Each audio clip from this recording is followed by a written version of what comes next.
ગોધરામાં નિઃશુલ્ક મેડિકલ કેમ્પનું આયોજન કરાયું। કચ્છ જિલ્લા ગામ વિકાસ સમિતિના પ્રમુખ અરવિંદભાઈ જોશીએ પોતાના પૌત્ર પરમના લગ્નની ખુશીમાં ગોધરામાં નિઃશુલ્ક મેડિકલ કેમ્પ અને દાતાના સૌજન્યથી 11 સિલાઈ મશીનનું લોકાર્પણ કરીને પ્રેરણાદાયી દ્રષ્ટાંત પૂરું પાડ્યું। સ્ટોરી રિપોર્ટ બાય દર્શન મહેતા, ભુજ। અરવિંદભાઈએ કીધું કે ભાઈ પુરાણી બસ કપ બેઠા છે, એમણે કીધું કે મારે કંઈક વધાવો આપવો જોઈએ। તમે મારા અંગત મિત્ર છો તો મારે તમારો પૌત્ર પરણતો હોય તો મારે પણ કંઈક ખુશીમાં સામેલ થવાનો મોકો આપો।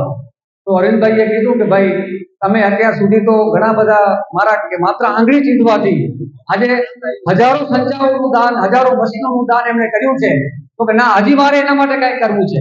અને પૌત્ર અરવિંદભાઈના પૌત્ર પરમના લગ્નની ખુશીમાં આમ તો એના ચાંદા રૂપે સિલાઈ મશીન ભેટ આપવામાં આવશે। અને આ બહેનો જે લેવા નથી આવ્યા, આનો એક સ્વીકાર જુઓ, એક નવી દિશા સાહેબ કે અહીંયાથી આ લઈને નહીં જાય, સંચા તો એમના ઘરે પહોંચી જશે। આ માત્ર લગ્નમાં સામેલ થવા બહેનો આવી છે, અમારો અવસર છે એ સામેલ થવાની છે। તો આ જે દુઆનું કામ છે, બધા વક્તાઓને પહેલા હું મારી એક જ મિનિટમાં માત્ર વાત પૂરી કરીશ। સામાન્ય કે લગ્ન થતા હોય છે ત્યારે માત્ર જલસાની જ વાત હોય, પણ એ પરલોકનું કામ બહુ ઓછું થતું હોય છે। ભોજન સમારંભ સારો ગોઠવવામાં આવે, લોકો આવે, ભોજન જમી જાય, વખાણ કરે, અરવિંદભાઈ મિયા તો ભણાય, અમારા અરવિંદભાઈ ખરેખર મિયા ભણાય। અહીં માત્ર મિયા ના પણ અહીં પ્રેરણા સજે ગુજરાત કે સજે દેશ કે પ્રેરણા પૂરી પાડે। આજ જયારે પરમજાત મેરેજ જઈ અને મેરેજ નિમિત્તે માત્ર જલસો ન પણ અહીં મેડિકલ કેમ્પ રાખીને લોકો જે દુઃખ મારા સાહેબ લોકો ઘર ગયા એ અહીં જાણી શક્યા હતા। કારણ કે આજે સંત 11 બહેનોને સિલાઈ મશીન અર્પણ કરીને આજે આત્મનિર્ભર બનાવવાની વાત છે। છેલ્લા 2 મહિનામાં 55 મશીન તો ગઈકાલ સુધી અપાઈ ચુક્યા હતા, એમાં આજે 11 પ્લસ થતા આજે 66 નો આંકડો અરવિંદભાઈ આપણે પાર પાડ્યો છે। સાતા પરિવાર, ચોપડાની પરિવારને પણ ખૂબ ખૂબ અભિનંદન આપું છું।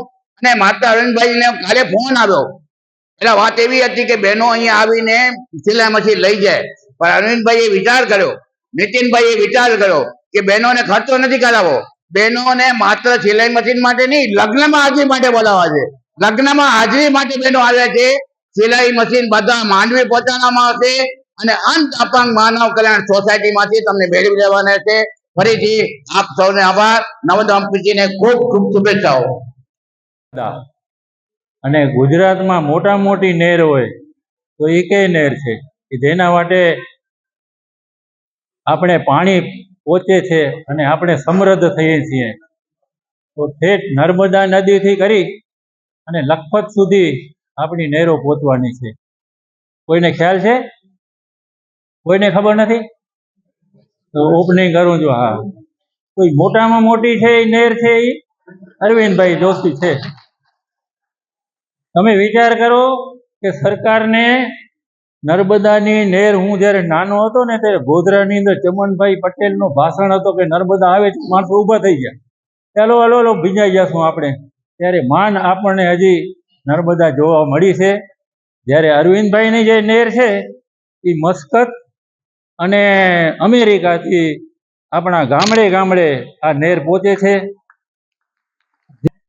આપણે સૌ એવી શુભકામના પાઠવીએ, આશીર્વાદ આપીએ કે એમના હસ્તે સારામાં સારા કામ થાય। એ જ અસ્તુ, ભારત માતા કી જય।